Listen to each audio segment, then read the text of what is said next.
السلام عليكم ورحمة الله وبركاته.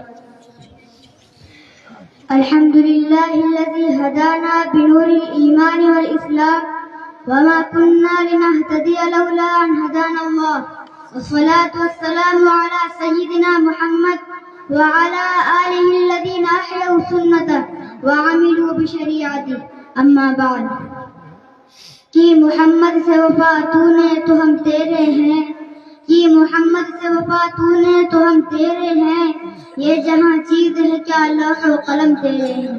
سب سے پہلے مشیت کے انوار سے نقش روئے محمد بنایا گیا، سب سے پہلے مشیت کے انوار سے نقش روئے محمد بنایا گیا، پھر اسی نقش سے مانگ کر روشنی بزم کون و مکان کو سجایا گیا.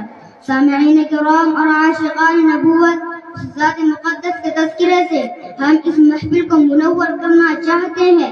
اس کے اشارے سے چاند دو ٹکڑے ہو گیا، اس کے دنیا میں آتے ہی ایران کا تخت شاہی پلٹ گیا، اس کی انگلیوں سے چشمہ جاری ہو گیا، اس کی نبوت کی شہادت انکریوں نے دی، اور جس کی امانت و دیانت کی تصدیق دشمنوں نے کی، اس کے طفیل میں کائنات کے گیسوں کو سنوارا گیا، اور جو لولا کلمہ خلق الافلاق کا مصداق تھا، یعنی رشک شمس و قمر، فخر جن و بشر، خالق ارض و سما کا محبوب، صاحب لولاک، خلاصۂ کائنات، جناب محمد رسول اللہ صلی اللہ علیہ وسلم کے ذکر مبارک سے اس محفل کو معطر کروں گا.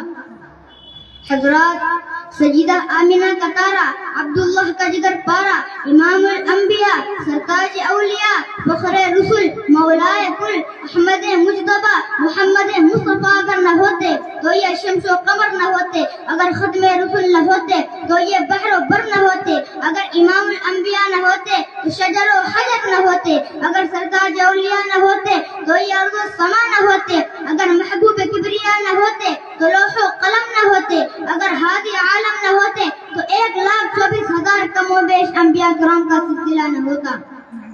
کتاب فطرت کے سر ورق پر جو نام احمد رقم نہ ہوتا تو یہ نقش ہستی ابھر نہ سکتا، وجود لوح و قلم نہ ہوتا. یہ محفل کون و مکان نہ ہوتی جو وہ امام رسول نہ ہوتا، زمین نہ ہوتی، فلک نہ ہوتا، عرب نہ ہوتا، عجم نہ ہوتا. چنانچہ محبوب سید الوجود مظہر اتم رب ودود کا ارشاد ہے کہ حق تعالی نے آدم علیہ السلام کو پیدا فرمایا، پھر جب ان میں روح ڈالی گئی تو سب سے پہلے ان کی نگاہ عرش کے اوپر پڑی تو کیا دیکھتے ہیں کہ عرش کے پائے کے اوپر لکھا ہوا ہے لا الہ الا اللہ محمد رسول اللہ. حضرت آدم علیہ السلام نے عرض کیا کہ اے بار الہ، یہ کون ہے؟ ایک شخصیت کا نام نامی وقت میں گرامی ہے، اس کے نام کا اتصال تو نے اپنے نام کے ساتھ کر رکھا ہے.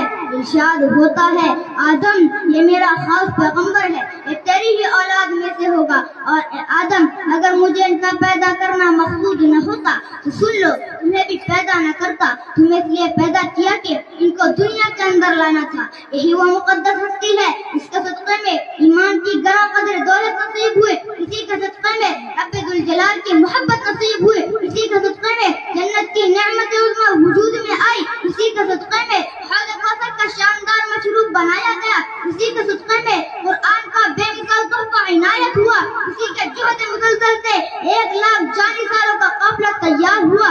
ایسے جانثار جنہیں اپنی جان سے زیادہ اپنے محبوب کی جان پیاری تھی، جنہیں اپنی خواہش سے زیادہ محبوب کی بات بات پیاری تھی. چنانچہ حضرت زید رضی اللہ عنہ کو سولی پر چڑھایا جا رہا ہے، جان کے لالے پڑے ہوئے ہیں، نہ پائے رفتن نہ جائے ماندن. ایسے نازک وقت میں اس سے سوال کیا جا رہا ہے کہ زید سچ بتاؤ، تمہیں چھوڑ کر محمد کو سولی پر چڑھا دیا جائے تو کیا تمہیں یہ پسند ہے؟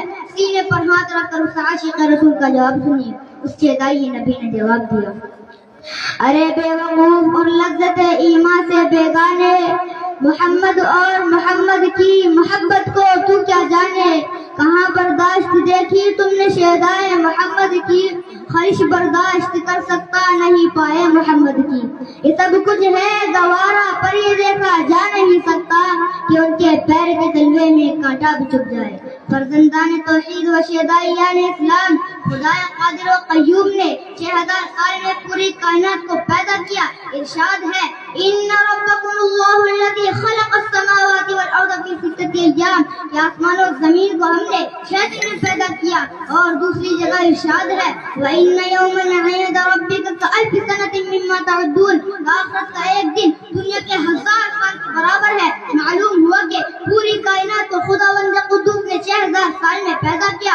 اگر مجھ سے کوئی سوال کرے کہ یہ قصہ کیوں کیا گیا میں کہوں گا کہ اس لیے کہا گیا کہ محبوب بارک کو دنیا کے اندر لانا تھا. آسمان پر چھت ڈال دی اس لیے کہ محبوب کو لانا تھا.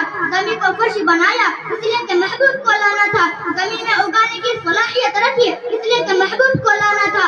دریاؤں میں پانی رکھا اس لیے کہ محبوب کو لانا تھا. ستاروں میں کنکمیں لگائے اس لیے کہ محبوب کو لانا تھا. معلوم ہوا کہ مقصود اصلی نبی کریم صلی اللہ علیہ وسلم کی ذات تھی اس لیے سارا نظام بنایا گیا. لہذا سید الکونین اگر نہ ہوتے تو آج کا یہ جلسہ بھی نہ ہوتا. میں چند اشعار پر اپنی بات ختم کرتا ہوں کہ انقلاب دہر کا روح رواں وہ کون تھا.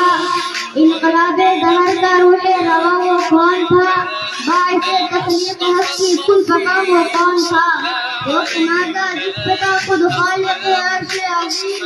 وہ کنازہ جس پہ تھا خود خالق عرش عظیم. ایسا کامل اس جہان میں اے زماں وہ کون تھا. واقعی دعویٰ ماشاء اللہ بہت خوب لے گیا